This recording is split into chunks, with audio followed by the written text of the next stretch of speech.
Now you saying the wrong word. The hard cooking third of it. No, this speech is for a third one.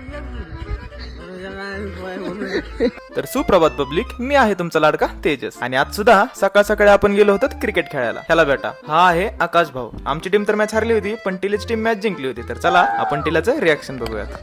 काय म्हणे तुझा टिला, तू match जिंकला ह्याच्याबद्दल?